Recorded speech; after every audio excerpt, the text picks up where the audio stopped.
87 আছে হলো কি করে? হরে কৃষ্ণ মহারাজ, 77 থেকে 86 হয়েছে মহারাজ। হয়েছে না? হ্যাঁ মহারাজ, হয়েছে, আমাদের প্রভুর তাহলে মনে নাই। হ্যাঁ, তা আমি তো বললাম 87, ও বলছে না না 70।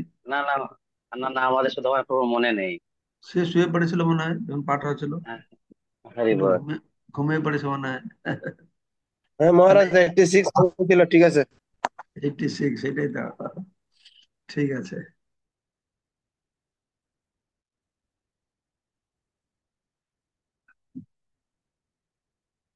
তো এই মাধবেন্দ্র পুরী যে বিরাট অনুষ্ঠান করলেন, সে বিষয়ে বর্ণনা করা আছে। সব অনেক লোক এসেছে, ব্রাহ্মণেরা এসেছে সেখানে। সবাই দেখিয়া পুরীর প্রভাব লোকে চমৎকার, পূর্ব অন্নকূট যেন হইল সাক্ষাৎকার। এটা পাঠ হয়েছিল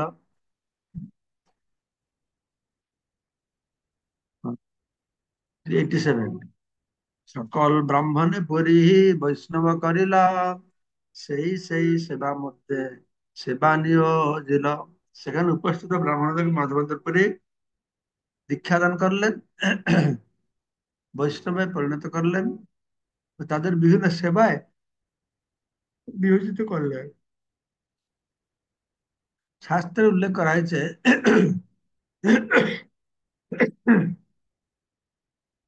সৎকর্ম নিপুণ বিপ্র মন্ত্রতন্ত্র বিশারদ।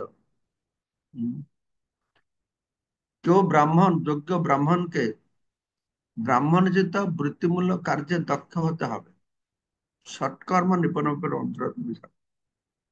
উক্ত শ্লোকে ব্রাহ্মণকে 6টি কর্তব্যের কথা বলা হয়েছে: পঠন পাঠন, যজন যাজন, দান পরিগ্রহ। ঠিক আছে। সৎকর্ম, 6টা কর্ম কি? পঠন পাঠন, যজন যাজন, দান পরিগ্রহ। পঠন মানে হচ্ছে ব্রাহ্মণকে অবশ্যই বৈদিক শাস্ত্রে পারদর্শী হতে হবে, ভালো করে গ্রন্থ পাঠ করতে হবে, পঠন। আর পাঠনটা কি? না, অন্যদের বৈদিক শাস্ত্র জ্ঞান শিক্ষা দিতে সমর্থ হতে হবে। এটা যে ব্রাহ্মণের কাজ। ব্রাহ্মণ সৎকর্ম নিপুণ। আমাদের সবাই ব্রাহ্মণ দিকে পেয়ে কি করে গলায় পৈতাটা দিব, তা যেন উদ্গ্রীব সবাই। তো ব্রাহ্মণটা কি ব্যাপার, ব্রহ্ম জানা দিতে ব্রাহ্মণ, আমরা কি ব্রহ্মকে জানলাম, আমার কি দেহাত্ম থেকে মুক্ত হয়েছি? হ্যাঁ, আমাদেরকে এই সৎকর্ম করি, এর কোনো বিচারে নাই। আর লক্ষ লক্ষ ব্রাহ্মণ আমরা হয়ে যাচ্ছে, লক্ষ লক্ষ ব্রাহ্মণ হয়ে যাচ্ছে। কিন্তু এগুলি ঠিক আছে, ব্রাহ্মণ পয়সা নেই, কিন্তু এগুলো শাস্ত্রে পড়ে, এগুলো তো আমরা যদি নিযুক্ত হতে পারি এরকম কর্মে, তাহলে আমরা বলতে পারি। নাহলে আমরা শুধু বাহিরের ব্রাহ্মণদের ক্রিটিসাইজ করি, ও ব্রাহ্মণরা 2 পয়সা পয়সা পড়েছে, এটা করে না, সেটা করে না, সেটা করে না। কিন্তু আমরা যদি ব্রাহ্মণের সব গুণাবলী দেখবো, তাহলে ওদেরকে সমালোচনা করবার আগে বাইরের ব্রাহ্মণদেরকে আমাদের নিজেকে দেখতে হবে না? নিজে কত বড় ব্রাহ্মণ হয়ে গেছে আমরা। আমরা খুব এক্সপার্ট অপরের দোষ দেখতে, অপরটা কত নিচ্ছু। হম, তা আমরা কত নিচ্ছু, আমরা কোনদিন দেখতে ভালো ভালো লাগে না আমাদের। কিন্তু শাস্ত্র অধ্যয়ন মানে কি? শাস্ত্র অধ্যয়নকে নিজেকে জানতে হবে, মানে নিজে কত নিচু জানতে হবে, নিজের মধ্যে কত ভুল আছে জানতে হবে। কিন্তু আমরা শুধু শাস্ত্র পড়ে ওই ও বৈষ্ণব অপরাধ করলো, ও বৈষ্ণব, আমরা জেনে কি শাস্ত্র পড়ে কি কি বৈষ্ণব অপরাধ তো ও অনেক ভক্ত বলে এটা বৈষ্ণব অপরাধ করছে, ও সে করছে, সে করছে। কিন্তু আমি কি করছি আমরা দেখতে পারি না। কি করে দেখবে? আমাদের চোখটা তো সামনের দিকে, আমাদের অন্তর্দৃষ্টি নাই তো, বহির্দৃষ্টি আছে তো। হ্যাঁ, যেরকম যে বললো না প্রহ্লাদ মহারাজ হিরণ্যকশিপুকে বললেন, যে বাবা, যখন হিরণ্যকশিপু বললো, আরে প্রহ্লাদ, তুমি কোন ভগবানের খোঁজ? আমি তো ভগবান, বুঝতে পারছো না? আমি আমার সমস্ত শত্রুদেরকে দমন করেছি, বধ করেছি। প্রহ্লাদ কি বললো, বাবা তুমি ঠিকই বলেছ, তোমার সমস্ত শত্রু দমন হয়ে গেছে, কেননা তোমার দৃষ্টিতে বাহার দিকে, বাহিরে যত শত্রু সব খতম, কিন্তু তোমার অন্তর্দৃষ্টি নেই।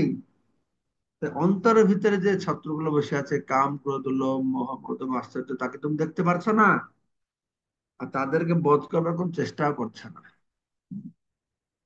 তো সেই জন্য আমাদের এই ব্রাহ্মণের 6টি কর্তব্য আমার প্রথমে দেখি। ব্রাহ্মণ দীক্ষা পাওয়ার জন্য পেড়াপেড়ি করা আগে আমি দেখবো আমি কি ব্রহ্মপরমাত্ম ভগবান জানি, আমার কি আত্মনিষ্ঠা হয়েছে, তা আমরা কি যজন পঠন পাঠন যজন দান তারপর করি, এগুলো না করে যদি ব্রাহ্মণ দীক্ষা নেব, ওই যেরকম আমরা বলছি বাহির লোকদের এই 2 পয়সার পয়তা পড়ছে, ওই 2 পয়সার পয়তা পড়লে কিছু হবে? লাভ হবে। সেই জন্য গুরু মহারাজ তো ব্রাহ্মণ থেকে বন্ধ করে দিয়েছে, কেন? খুব স্ট্রিক্ট। গুরু মহারাজ বলছেন ভগবত ধাম যেতে হলে ব্রাহ্মণ দীক্ষা লাগে না, এই হরিনামেই ভগবত ধামে যাবে। ব্রাহ্মণ দীক্ষা করা আছে আরো নিষ্ঠা হবে, আরো উন্নতি লাভের সুবিধা হবে, কিন্তু সেটা না করে যদি ব্রাহ্মণ দীক্ষা না হবে তাহলে কি লাভ হবে? যেন গুরু মহারাজ বলে যে ব্রাহ্মণ দীক্ষা নিতে হলে ভক্তি শাস্ত্রী করতে হবে, শাস্ত্র অধ্যয়ন করতে হবে। গুরু মহারাজ শাস্ত্র অধ্যয়ন করতে বলছে। প্রভুপাদ বলছেন রিড মাই বুকস, রিড মাই বুকস, রিড মাই বুকস। আমাদের শাস্ত্র অধ্যয়ন করে জানতে হবে, পঠন, তারপর যে পাঠন। আর সেগুলো জানলে হবে না, অন্যদের বৈদিক শাস্ত্র জ্ঞান শিক্ষাতে দিতে সমর্থ হতে হবে। আমি ব্রাহ্মণ থেকে নিতে চাই, আমি কি গীতা ক্লাস দিতে পারবো? কোনদিন দিয়েছি? আহ, গীতা ভাগবত পাঠ দিয়েছি, লোকদের বুঝিয়েছি, শাস্ত্র সম্পর্কে বুঝাচ্ছি। হ্যাঁ, তবে তো ব্রাহ্মণ হবে। বৈদিক জ্ঞান আহরণ করবে আর বৈদিক জ্ঞান প্রচার প্রসার করবে। যজন, যজন হচ্ছে ভগবানের বিভিন্ন বিগ্রহ আরাধনায় ও ধর্মীয় আচার অনুষ্ঠানে দক্ষ হতে হবে। যজন, যজন মানে পূজা পাঠ করতে জানবে, ধর্ম অনুসারে জানবে, যজ্ঞ করতে জানবে, যজন। তো এই যজ্ঞের জন্য সমাজের যথাস্বরূপ ব্রাহ্মণ ক্ষত্রিয় বৈশ্য শূদ্রের জন্য সমস্ত বৈদিক ধর্মীয় অনুষ্ঠানের পরিচালনা করেন, এটিকে বলা হয় হ্যাঁ, যাজন। হ্যাঁ, একটা হচ্ছে যজন নিজে করবে, আর যাজন সবাইকে নিযুক্ত করবে। সে ব্রাহ্মণ বৈশ্য শূদ্র সবাই যেন নিযুক্ত হয়, এটিকে বলা হয় যাজন। অর্থাৎ আমাদের ধর্ম অনুষ্ঠানে সহায়তা করতে হবে, যজন যাজন। বাকি দুটি করতে হচ্ছে দান ও পরিগ্রহ। ব্রাহ্মণ তার অনুগামীদের কাছ থেকে, বিশেষ করে ক্ষত্রিয় বৈশ্য শূদ্রদের কাছ থেকে নিবেদিত বস্তু গ্রহণ করবে, দান নেবে।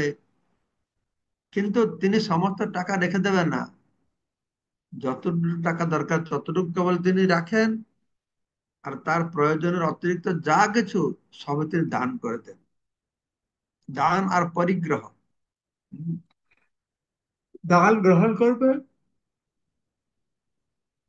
দান দিবে। পূর্বকালে ব্রাহ্মণ থেকে রাজারা প্রচুর দান দিত, প্রচুর গাভী দিত, সোনার দিত, বিভিন্ন রকম জিনিস দিত। কিন্তু ব্রাহ্মণ, যথার্থ ব্রাহ্মণ, সে যতটুকু লাগে ততটুকু সব দান দিয়ে দেবে। যথার্থ ব্রাহ্মণ দেখতে গেলে তা সে ব্রাহ্মণ আজকাল নেই। বলা হচ্ছে বৈদিক যুগে ব্রাহ্মণ ছিল যারা ভিক্ষা করে যতটুকু হবে ততটুকু জীবন ধারণ করে।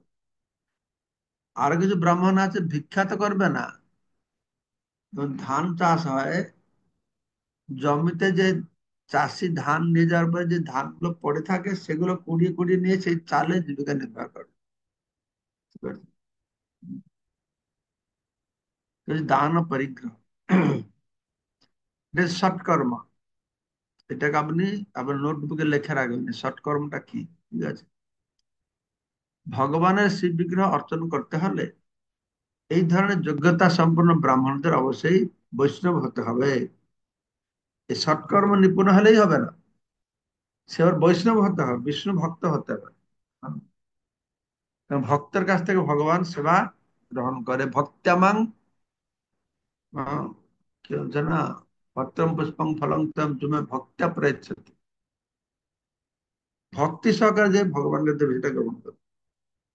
এইভাবে আমরা দেখতে পাই যে বৈষ্ণবদের স্থান ব্রাহ্মণ থেকে উচ্চ উচ্চ। বৈষ্ণবরা ব্রাহ্মণ থেকেও শ্রেষ্ঠ, কারণ ব্রাহ্মণ বৈষ্ণবদের এই 6টা গুণ অটোমেটিক থাকা থাকা উচিত বা থাকে। মাধবেন্দ্র পুরীর দেওয়া এই দৃষ্টান্তটি প্রতিপন্ন করে যে যোগ্যতা সম্পন্ন সুদক্ষ ব্রাহ্মণ ও বৈষ্ণব মন্ত্রে দীক্ষিত না হলে বিষ্ণু বিগ্রহের সেবক হতে পারে না বা তার পূজা অর্চনা করতে পারে না। এখানে বলা হচ্ছে কি, যোগ্যতা সম্পন্ন সুদক্ষ ব্রাহ্মণ ও বৈষ্ণব মন্ত্রে দীক্ষিত হতে হবে, বিষ্ণু বিগ্রহের সেবক হতে পারবে না। সেজন্যই আমরা দেখি পুরীতে যত সব ব্রাহ্মণরা রয়েছেন, রামানুজ সম্প্রদায় বা বিভিন্ন সম্প্রদায় থেকে বৈষ্ণব দীক্ষা নিয়েছে। যেরকম পুরীতে গঙ্গা মাতা গোস্বামী ছিলেন, অনেক পান্ডা পরম্পরা ক্রমে ওদের কাছ থেকে বৈষ্ণব দীক্ষা গ্রহণ করেছে। শ্রী গোপাল বিগ্রহ প্রতিষ্ঠা করার পর শ্রীল মাধবেন্দ্র পুরী সমস্ত ব্রাহ্মণদের বিষ্ণু মন্ত্রের দীক্ষা দিয়েছিলেন। তারা দ্বিজত্ব প্রাপ্ত হয়েছে, তারা ব্রাহ্মণ ঘরে জন্ম হয়েছে, তারা নিশ্চিত উপবীত গ্রহণ করেছে, কিন্তু তা সত্ত্বেও বিষ্ণু মন্ত্র তাদেরকে নিতে হয়েছে। ব্রাহ্মণ ঘরে জন্ম হলেও, বেদ পাঠ জানলেও, তাকে বিষ্ণু মন্ত্রের দীক্ষা নিতে হবে। তারপর তারপর তিনি বিভিন্ন ব্রাহ্মণকে শিব বিগ্রহের বিভিন্ন সেবা দান করেছিলেন। ব্রাহ্মণদের দীক্ষা দিয়ে তাদেরকে ভগবান গোপালের বিভিন্ন সেবা করবার দায়িত্ব দিলেন। ভোর 4টে থেকে রাত 10টা পর্যন্ত, মঙ্গল আরতি থেকে শয়ন আরতি পর্যন্ত অন্ততপক্ষে 5-6 জন ব্রাহ্মণকে শিব বিগ্রহের তত্ত্বাবধান করতে হয়। অর্থাৎ কেউ যদি মন্দির খুলতে চায় তার আগে অ্যাটলিস্ট 6 জন ব্রাহ্মণ দীক্ষিত ভক্ত রাখতে হবে। আমাদের ইস্কন তো বলে 12 জন লাগবে। দেখেন প্রভুপাদ বলছেন 6 জন অন্ততপক্ষে। আমাদের ইস্কনে তো আরো অনেক সেট বিগ্রহ আছে, তো গৌরনীতে আছে, রাধা মাধব আছে, জগন্নাথ বলদেব সুন্দর আছে, বিভিন্ন বিভিন্ন বেশি পূজায় লাগে। কিন্তু এক সেট পূজারীর জন্য রাধা মাধব হোক, গৌরনীতে হোক, অ্যাটলিস্ট 6টা পূজারী লাগবে এক সেট বিগ্রহের জন্য। ঠিক আছে।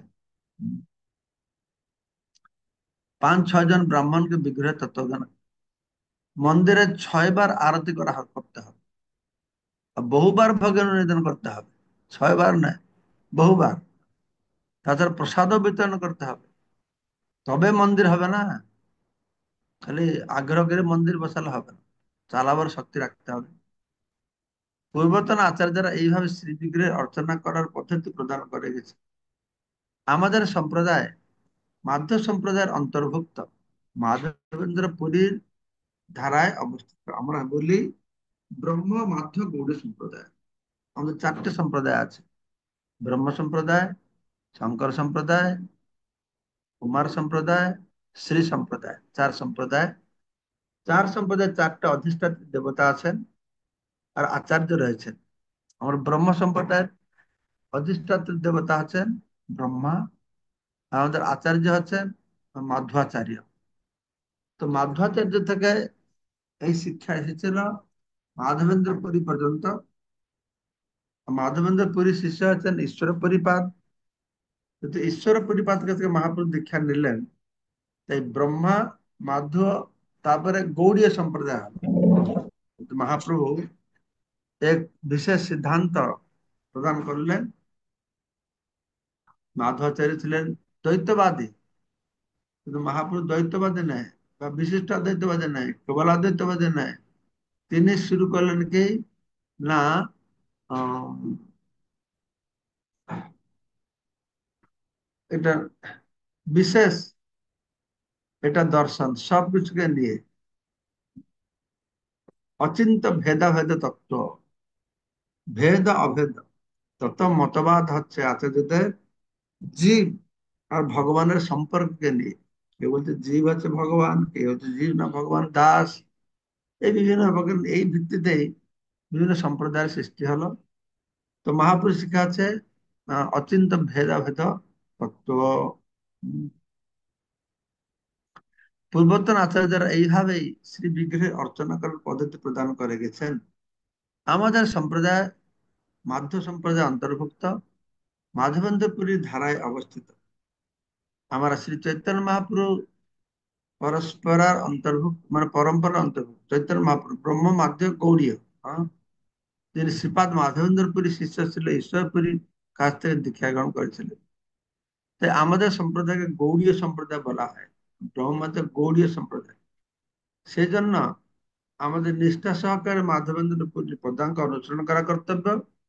এবং মাধবেন্দ্র পুরী কিভাবে গোবর্ধন পর্বতের উপর গোপাল বিগ্রহ প্রতিষ্ঠা করেছিলেন, একদিনের মধ্যে অন্নকূট মহোৎসব আয়োজন করেছিলেন, তা সবই নিষ্ঠা সহকারে পালন করা উচিত। আমেরিকা, ইউরোপ আদি ঐশ্বর্যশালী দেশগুলিতে বিগ্রহ প্রতিষ্ঠা করা হয়, তখন যেন মাধবেন্দ্র পুরীর নির্দেশ অনুসারে বিগ্রহ প্রতিষ্ঠা করা হয়। প্রভুপাদ বলছেন, এই শ্লোক আকারে প্রভুপাদ তাৎপর্য বলেও দেওয়া হয়েছে মাধবেন্দ্র পুরী কি কি করলেন বিগ্রহ প্রতিষ্ঠার জন্য। তো প্রভুপাদ বলছেন, আমাদের পাশ্চাত্য দেশে ইউরোপ আমেরিকায় এই মাধবেন্দ্র যে পদ্ধতি গ্রহণ করেছেন, সেটা নোট করে রাখা, সে অনুসারে বিগ্রহ প্রতিষ্ঠা করা ভালো। শ্রী বিগ্রহের সেবকারা যেন অবশ্যই সুযোগ্য ব্রাহ্মণ হয়। শ্রী বিগ্রহের সেবক ব্রাহ্মণ হতে হবে। গুরুমা যে ব্যাপারে খুব জোর দিচ্ছেন, ব্রাহ্মণ হতে মানে দেহাত্ম মধ্যে উঠে যেতে হবে। জানি না আমাদের কতজন ব্রহ্মচারী বা ব্রাহ্মণ থেকে তো ভক্ত হবে যারা সেবা পূজা করে, ব্রাহ্মণেরা এই দেহাত্ম মধ্যে ঊর্ধ্বে গিয়েছে, এটা তো সহজ নয়। তো তো সেটাই আমাদের গুরুবর্গের আশা করেন, গুরু মহারাজের আশা করেন, আমাদের দেহাত্ম মধ্যে ঊর্ধ্বে গিয়ে হ্যাঁ আমরা যেন সেবা করি। বৈষ্ণব তো আচরণ পরায়ণ হতে হবে। বিশেষ করে মন্দিরে কোনো ভক্ত বিগ্রহ দর্শন করতে হলে তাদের জন্য যথাসম্ভব প্রসাদ দেওয়া হয়। এইসব নিয়মগুলিও আমাদেরকে পালন করতে হবে। পুনঃ দিন শেষে প্রভুর করাইল উত্থান, কিছু ভোগ লাগাইল, করাইল জলপান। দুপুর বেলা একটু শয়ন করার পর সেই বিগ্রহ বিকালে জেগে ওঠেন, তখন তাকে কিছু ভোগ ও পানের ভোগ ও পানের জল নিবেদন করা হয়। কিছু ভোগ লাগাইলো, করাইলো জলপান, জলপান করালেন, একটু খাওয়ালেন। এই নিবেদনটিকে বলা হয় বৈকালিক ভোগ। ঘুম থেকে উঠে 4টার সময় যে ভোগ লাগা হয়, এটা বৈকালিক ভোগ বলা হয়। গোপাল ভট্ট গোপাল প্রকট হইল, দেশে শব্দ হইল, আশপাশ গ্রামের লোক দেখিতে আইল। গোপাল প্রকট হয়েছেন বিগ্রহ, এই আশ্চর্য কথা শ্রবণ করে সমস্ত আশপাশের লোক সব দর্শন করতে আসলো। একে এক দিন এক এক গ্রাম লইল মাগিয়া, অন্নকূট করে সবে হরষিত হইয়া। এক এক গ্রামের লোকেরা এক এক দিন অন্নকূট মহোৎসব অনুষ্ঠানের সমস্ত আয়োজন করার জন্য মাধবেন্দ্র পুরীর কাছে অনুমতি ভিক্ষা করলো। এক এক দিন এক এক গ্রামে লইল মাগিয়া, অন্নকূট করে সব হরষিত হইয়া। তারা করে বিভিন্ন গ্রামের লোক যেটা দেখে মাধবেন্দ্র পুরীর কাছে আছে, হাত ধরে বলছেন, আমাদেরকেও আপনি একটা সুযোগ দেন, আমরা গ্রামবাসীরা মিলে একটা অন্নকূট করবো। তারা সব খুশি হয়, অন্নকূট সেবা শুরু করে দিয়েছেন। ঠিক আছে, এইভাবে তারা দিনের পর দিন মহা আনন্দে অন্নকূট বহুত দিন ধরে চল। রাত্রিকালে ঠাকুরের করাইল শয়ন, পুরী গোসাই কইল কিছু গব্য ভজন। তো রাত্রিবেলা ঠাকুরকে শয়ন দিয়ে মাধবেন্দ্র পুরী কিছু দুগ্ধ পান করেছেন বা দুগ্ধ জাতীয় বস্তু কিছু গ্রহণ করেছেন। প্রাতকালে পুনতেইছে হে করিল সেবন, অন্ন লইয়া এক গ্রামের আহিল লোকগণ। পরদিনের সকালবেলা আবার তিনি সেইভাবে বিঘ্ন সেবা করলেন, বিবিধ ভোগ্য সামগ্রী আরেকটা গ্রামের লোক নিয়ে আসলেন। অন্ন ঘৃত দই দুগ্ধ গ্রামে যত ছিল, গোপালের আগে লোক আনিয়া ধরিল। তাদের গ্রামে যা অন্ন ঘের সব নিয়ে আসলো, তারা বলল এগুলি তুমি গোপালের সেবায় লাগাও। তো কালকে আমরা এই শ্লোক তাৎপর্য পাঠ করবো। হ্যাঁ, 93 হলো, কালকে 94 পাঠ। এইখানে রইল গ্রন্থ অমৃত লহরী, ভজন বলিয়া সবে বল হরি হরি। হরি বল।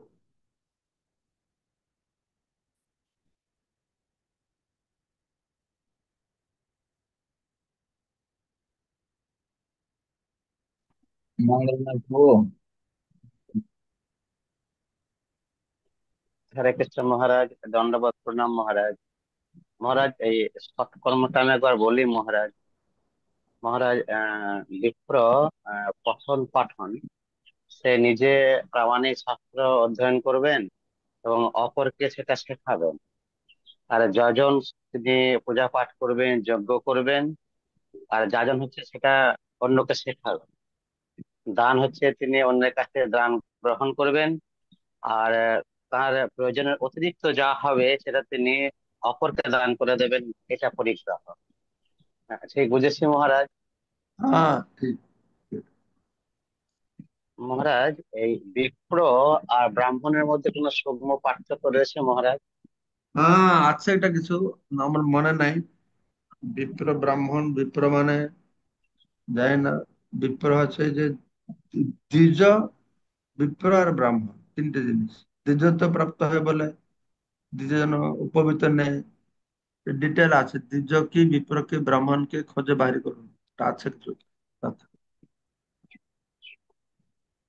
ঠিক আছে, এইখানে রহিল গ্রন্থ অমৃত লহরী। ভজন বলিয়া সবে বলো হরি হরি। নন্দরানী কিঙ্করি কি বলছেন বলুন।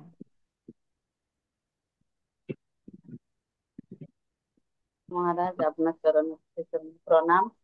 মহারাজ, অ্যাকচুয়ালি এখানে আমরা প্রচার করি, তো একটু একটু দান কেউ করলে, নুন আর তেল, এই দানটাকে নেওয়া উচিত না? সব নেবে ভগবান সেবার জন্য। নেওয়া যায়? যে যা দেবে সব নেবে ভগবান সেবার জন্য, কোনো অসুবিধা নেই। আচ্ছা। কেউ বলে কমল গ্রহ শ্যাম, লাগে। কমল শ্যামপুর বলুন।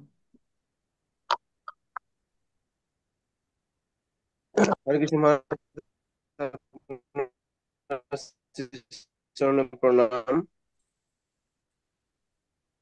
মহারাজ, এই যে 87 নম্বর তাৎপর্য আপনার অনুপস্থিতি আমরা একটা আলোচনা করছিলাম, তো সেখানে এই শুদ্ধ অদ্বৈত, কেবল অদ্বৈত, বিশিষ্ট অদ্বৈত আর এই অচিন্ত্য ভেদাভেদ, এগুলো একটু মহারাজ একটু যদি ক্লিয়ার করতেন একটু ভালো হতো। আমরা বুঝতে পারছিলাম না কোনটা এগুলো শুদ্ধ এগুলো আমি অদ্বৈত, কেবল অদ্বৈত। এগুলো আমি সুস্পষ্ট হয়ে জানি না। ঠিক আছে। অচিন্ত্য ভেদাভেদটা আমাদের চার সম্প্রদায়, অদ্বৈতবাদ সম্প্রদায়, রামানুজ, শুদ্ধ অদ্বৈতবাদ, কেবল অদ্বৈতবাদ, বিশিষ্ট অদ্বৈতবাদ। একটু দেখো, শাস্ত্র থেকে পড়তে হবে, কাউকে পড়ে জানাবে আমার। ঠিক আছে। এই ঠিক আছে চৈতন্য মহারাজ। চৈতন্যতে থাকবে, এটা তো অবশ্যই থাকবে। চৈতন্য চৈতন্যতে প্রভুপাদ কোথায় আমাদের বর্ণনা করেছেন। বিদ্যুৎ প্রভু বলুন। বিদ্যুৎ প্রভু। হ্যাঁ, হরে কৃষ্ণ প্রণাম মহারাজ। মহারাজ, এই তাৎপর্যে একটা জায়গায় বলা হচ্ছে যে ভগবানের শ্রী বিগ্রহের অর্চন করতে হলে এই ধরনের যোগ্যতা সম্পন্ন ব্রাহ্মণদের অবশ্যই বৈষ্ণব হতে হবে। তো তাহলে ওই যে ব্রাহ্মণ দীক্ষা নিয়ে বৈষ্ণব হবে, তো তাহলে এই যে আমাদের যারা ব্রাহ্মণরা বিভিন্ন পূজা করে, ওনারা কি শুধু দেবতা পূজার মধ্যেই ওনাদের কর্মটা সীমাবদ্ধ থাকবে? ভগবানের শ্রী বিগ্রহ করতে গেলে তো বৈষ্ণব হতে হচ্ছে। এই তো লেখা হয়েছে এখানে, বৈষ্ণব হলে, বৈষ্ণব মন্ত্র হলে বিগ্রহ সেবাটা ভালো হয়। আচ্ছা বিগ্রহ আচ্ছা। সেবাটা করতে হলে ভক্তি লাগবে না। ভক্তি না করলে কি? আচ্ছা। ঠিক আছে, সবাইকে অশেষ ধন্যবাদ আজকে অনুষ্ঠানে যোগদান করবার জন্য। বাঞ্ছা কল্পতরুভ্যশ্চ কৃপা সিন্ধুভ্যেব পতিতানাং পাবনেভ্যো। পতিতানাং জয় জয় পাবনেভ্যো ভক্তি পুরুষোত্তম স্বামী বৈষ্ণবেভ্যো মহারাজ কি জয়। জয়।